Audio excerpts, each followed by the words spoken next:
Circumference of a circle कैसे proof होता है और एरिया ऑफ सर्कल कैसे प्रूफ होता है, ये आज मैं आपको दिखाता हूँ। देखो ये क्या है, एक सर्कल, ये इससे थोड़ा एक बड़ा सा सर्कल लेता हूँ, ये क्या हो जाएगी इसकी रेडियस, और ये क्या हो जाएगी इसकी रेडियस। तो ये भी आर और ये भी आर, और दोनों रेडियस को अगर आप प्लस करेंगे तो क्या निकल जाता है, डायमीटर, यानी 2r डायमीटर के बराबर होता है। यहां भी ये जो है, ये जो length of a boundary of a circle, ये जो लोकस है सर्कल का, जो ये लोकस दिख रहा है, यही तो इसकी लेंथ ऑफ बाउंड्री है, और यही कहलाती है 2πr। लेकिन स्केल से जब हम मेजर करते हैं तो हम सर्कुलर लेंथ को मेजर नहीं कर पाते, सर्कुलर लेंथ को मेजर नहीं कर पाएंगे। लेकिन अगर इसको यहां से कट कर दिया जाए और इसको ऐसे फैला दिया जाए तो ये लाइन कुछ इस तरह से आएगा, और ये क्या हो जाएगा, सरकमफ्रेंस। इसको क्या लिखेंगे, सरकमफ्रेंस, सरकमफ्रेंस। और ये लेंथ जो होगा, ये भी रेडियस, यहां भी वही बात है, ये भी रेडियस, और ये जो लेंथ हो जाएगा वो क्या हो जाएगा, इधर ध्यान दो, सरकमफ्रेंस, ये पूरा सरकमफ्रेंस। और ये क्या हो जाएगा, r प्लस आर बराबर d, यानी 2r बराबर d। पहले में केस में भी यही चीज है, दूसरे केस में। और ये क्या है, डायमीटर, ये सरकमफ्रेंस की बात कर रहा है और ये डायमीटर की। यहां भी ये जो लाइन था, ये लाइन, ये सरकमफ्रेंस, और ये जो है मान लेते हैं इसकी डायमीटर। अब सरकमफ्रेंस जो था उसका लेंथ, अब ये क्या है, एक स्ट्रेट लाइन है, स्ट्रेट लाइन को आप आराम से स्केल से इसको मेजर आप कर सकते हैं इजीली। अब देखिए कि इसका सरकमफ्रेंस अपॉन में सरकमफ्रेंस और डायमीटर का जो रेशियो होता है वो कांस्टेंट होता है, यानी इसका जो सरकमफ्रेंस अपॉन में डायमीटर होगा पहले वाले का, अब मैं यहां लिखता हूं फर्स्ट केस में, ये पहले वाले का, यानी सरकमफ्रेंस अपॉन में जो डायमीटर होगा इसका पहले वाले का, वही बराबर होगा दूसरे वाले का। यहां भी सरकमफ्रेंस अपॉन में जो डायमीटर होगा, ये दोनों जगह हमेशा बराबर होगी। फॉर एग्जाम्पल से मैं दिखाता हूं आपको कि कैसे। यहां पे एक का ले लो आप 3 और एक का ले लो 4। अगर इसका रेडियस मैं 3 ले लेता हूं, इसका रेडियस मैं 3 ले लेता हूं, इसका रेडियस मैं 4 ले लेता हूं, तो आप देखो पहले वाला, यानी ये जो है पहले वाले का सरकमफ्रेंस जो होगा,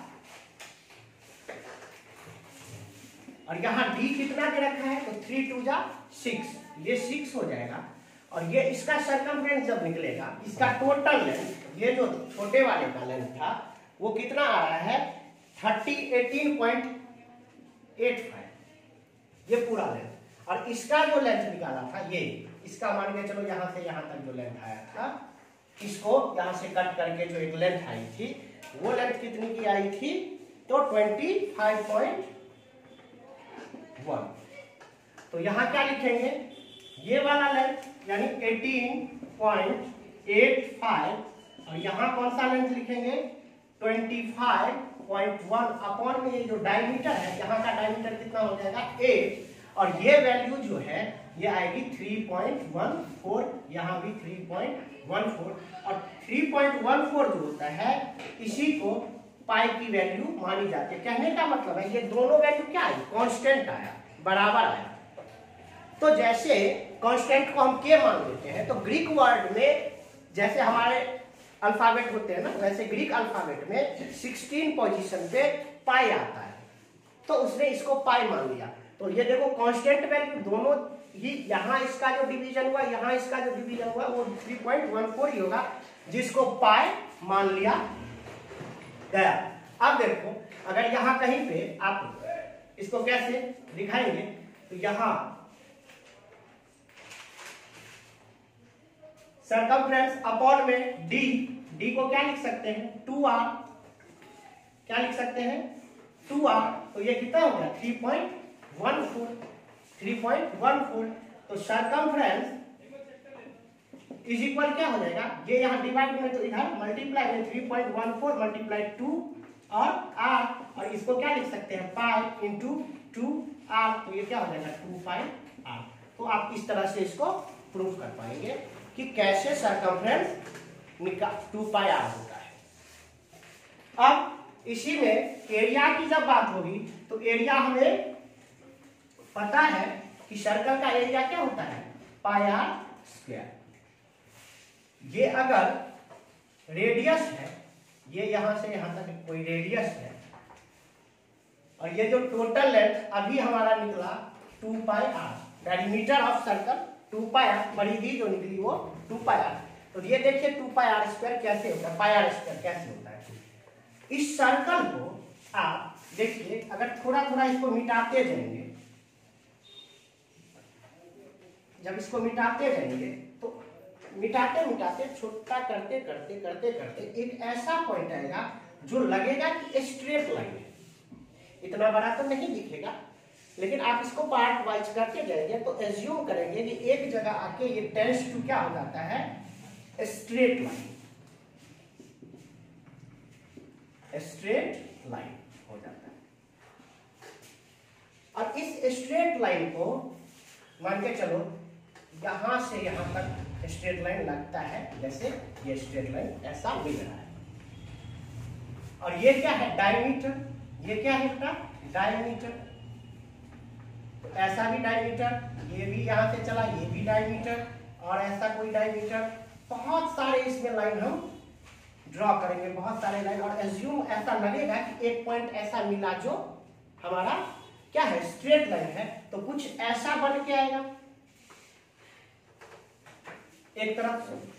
इसको अगर मान के चलो इस लाइन को हमने यहां से यहां तक हमारा स्ट्रेट लाइन है, तो इसको हमने उठा के यहां रखा तो ऐसा, फिर इस दूसरे वाले को उठा के रखेंगे तो ऐसा, फिर तीसरे वाले को उठा के रखेंगे तो ऐसा कुछ बनता जाएगा। अब ये पूरा लेंथ है कितना 2 पाई r, ये पूरा कितना है 2 पाई r, तो ये क्या हो जाएगा पाई r, और ये क्या हो जाएगा पाई r। तो ये जो पूरी लेंथ रखी तो इसकी डिफरेंस लेंथ कितनी हो जाएगी पाई r, पूरा था 2 पाई r, तो ये कितना हो जाएगा पाई r। ये हाथ का ऊपर से रख दिया तो ऐसा, और ये हाथ नीचे वाले को उठाओ, इस लाइन को जैसे आपने उठाया इसी का पार्ट होगा, तो ये उठ के कैसा बनाएगा, ये बनाएगा आपको ऐसा। और इन दोनों को जो मर्ज करेंगे ये बिल्कुल एक जैसा ही देखने में होगा ऐसा।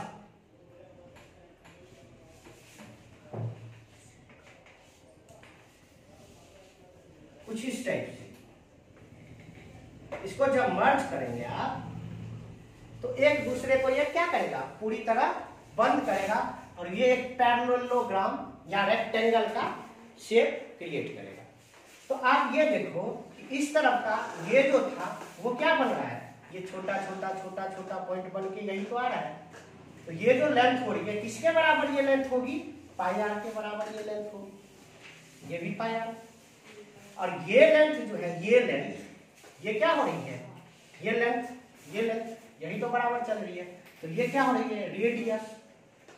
और आपने रेक्टेंगल में एरिया जो निकाला होगा ज्यादा होगा, तो एरिया ऑफ रेक्टेंगल क्या होता है लेंथ इनटू में ब्रेथ। अब लेंथ देखिए आपका क्या है पाई r, तो पाई इंटू r, और ब्रेथ आपका देखिए लंबाई पाई r और चौड़ाई क्या है r, इन दोनों को मल्टीप्लाई करेंगे क्या हो जाएगा पाई r स्क्वायर। इस तरह से आप प्रूफ कर सकते हैं कि कैसे सरकमफ्रेंस 2 पाई r और एरिया पाई r स्क्वायर होता है सर्कल